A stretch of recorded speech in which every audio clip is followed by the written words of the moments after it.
dito. So, oh, wala akong narinig na.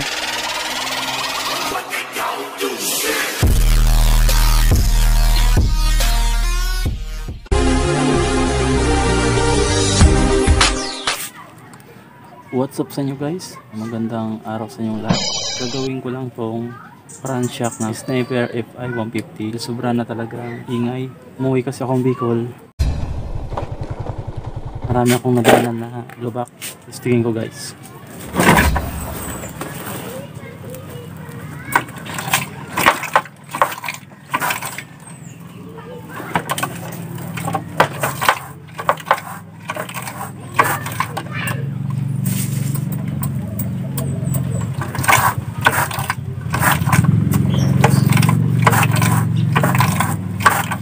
Alright guys, ito yung mga gagamitin natin. Ito, bumili ako ng dalawa. Gamitin natin 14, 17. Itong alin naman, dito ko na lang ito gagamitin. Pangtanggal ng cap. At ito, pantanggal ng circlip. Alright guys, tanggalin na natin itong gulong. Gamit itong 17 at 14.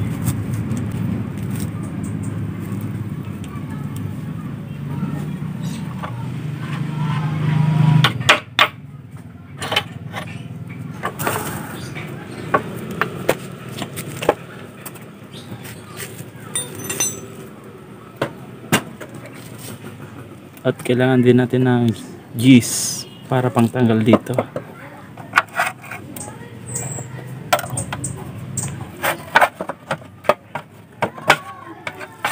Ito guys, kakapakabit ko lang kanina. Isa ay 105. Tapos ang labor, pinatanggal ko lang. Siningil ako ng 50. Kinabit lang to. Tapos tinanggal yung stock ko dito. Hindi ko kasi matanggal. Wala akong special tools para doon. Ito yung caliper bolt. Tanggal naman siya ng 14. Yan, sukat naman. Susunod natin tatanggalin dito sa taas. May tukod na ako doon sa ilalim.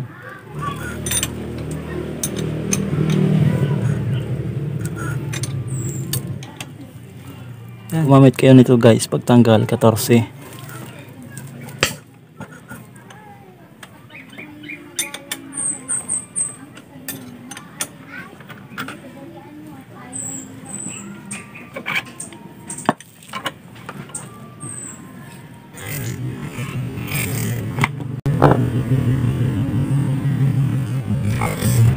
Ito pala guys, ginawa ko lang itong special tools. Hindi ako mahirapan pagtanggal. Gumawa ako ng ganito.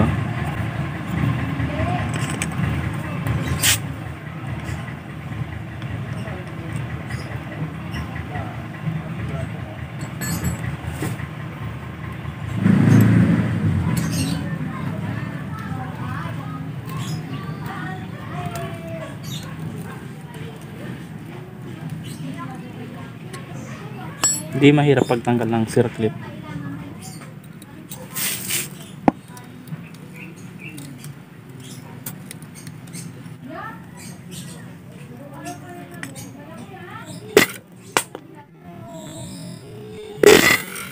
Malsik.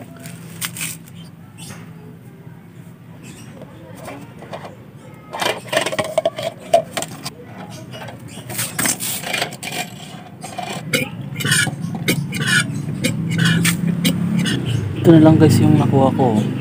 Ilang ml na lang to. Pang tubig na. Sukatin ko dito. Yan 60 ml. Hindi na siya 60. 55 ml na lang guys ang nakuha ko.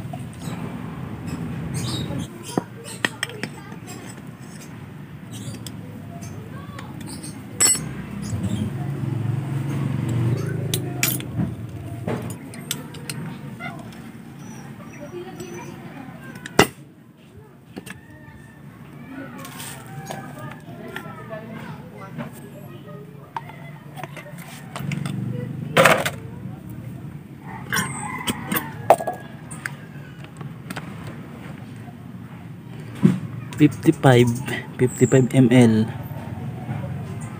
Ano? 60. Kita ba? Blurred.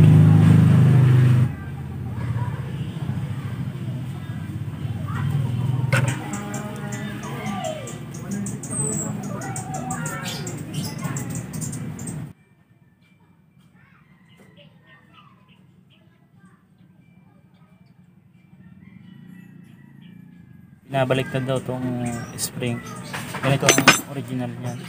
Ito yung nasa taas. Tapos ito yung baba.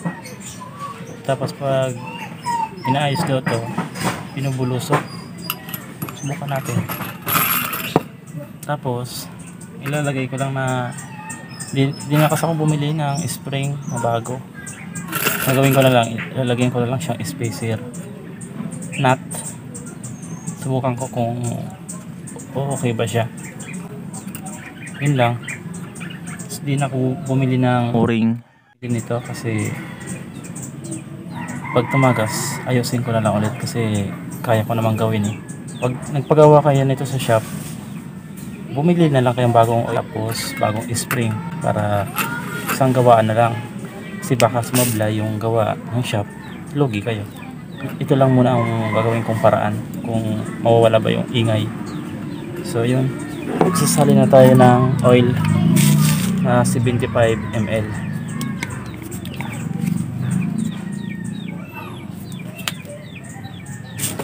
Nakikita nyo yun guys, 60. Punuin ko muna yung 60 tapos mamaya maya na yung 15, di 75. Hanggang dito lang yan yung 15. 60 plus 15, 75 ml.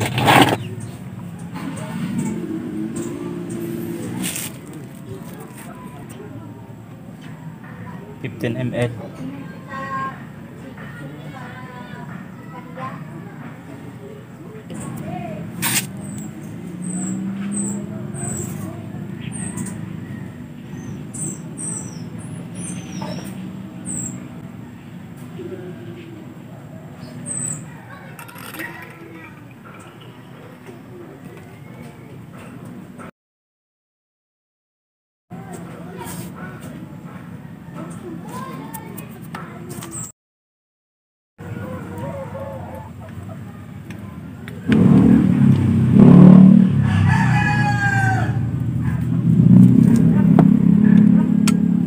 Yan guys, oh.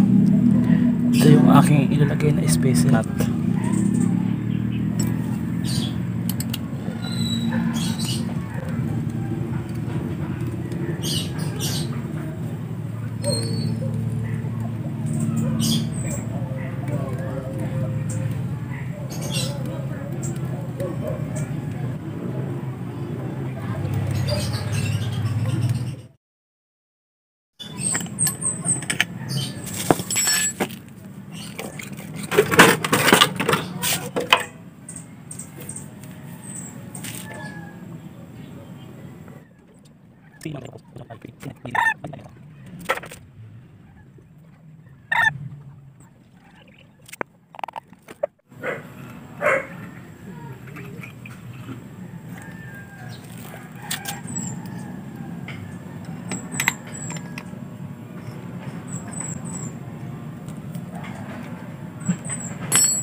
Nut, tapos yung takip natin sa dito.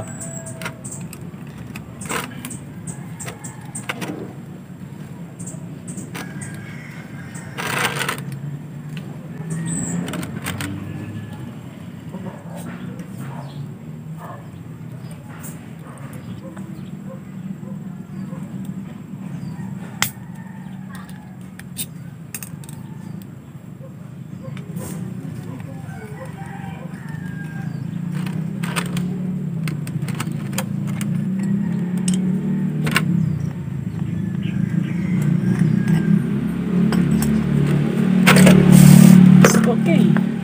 Dali lang guys. Dali lang guys gawin. Ang mahirap lang ditong gawin itong pagtanggal nito. Kasi pag wala ka talagang tools na gagamitin ganito, mahirapan ka pagtanggal. Tanggal pagkabit. Kasi malakas yung spring.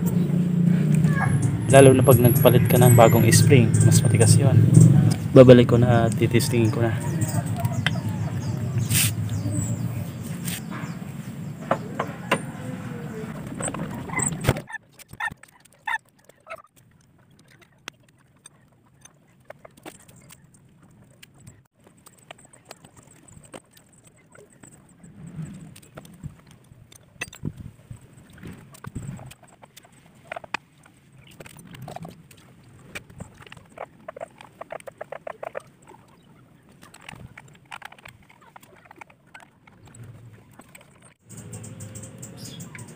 Ayan guys, naikabit ko na lahat.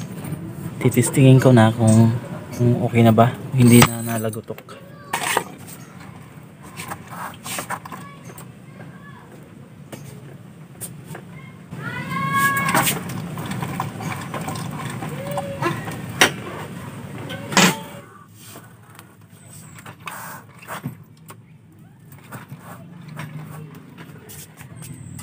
So yun guys, okay, hindi na siya tulad kanina na piniplay ko, may tunog siya. Ngayon wala na. Ngayon susubukan ko na itakbo sa may lubak kung tutunog pa ba siya kung may lugotok. Tara. Alright guys, titistingin natin tulad dito. Yun, dati pag dumaan ako doon tumutunog yun. Ngayon di na. Yung ginawa kong paraan para maiwasan ng lagatok na to, doon sa unahan guys, may madadaanan tayong hams sa front shop, ang sniper. Lumala ang ingay nito guys. Noong umuwi ako sa Bicol, marami akong nadaanan na lubak, nasa surprise ako. Hindi ko kasi kabisado yung mga daanan ngayon sa Pabicol, lalo na doon sa may bandang Sipukot, na grabe doon yung motor ko. Kaya pagdating ko dito sa Laguna, ito sobrang ingay na ng shock. Kaya ayun, ginawa ko yung paraan na yon, na nilagyan ko ng nut, tapos yung langis ginawa kong 75 ml. Ito, subukan natin dito. You know, soft na soft yung pag-play niya, hindi masyadong tulad ng dati. Pag duman ako doon guys, talagang ang ingay. Dito po sa unahan, yan makikita nyo yung mga lubak-lubak. Itaray ko dito, idadaan ko dito sa lubak at tatakbo ko ng ganito. Yan guys, oh. Oo, wala akong narinig na ingay, oh.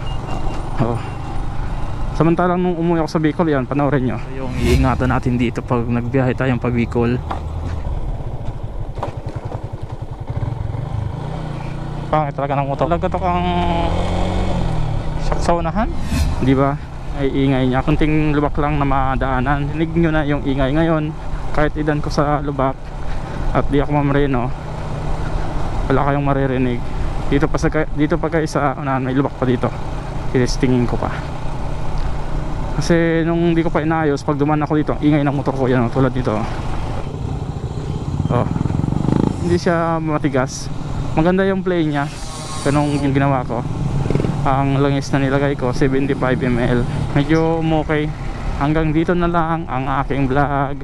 Huwag mong kalimutang i-like, i-share at mag-subscribe na rin po. Maraming salamat. Thank you.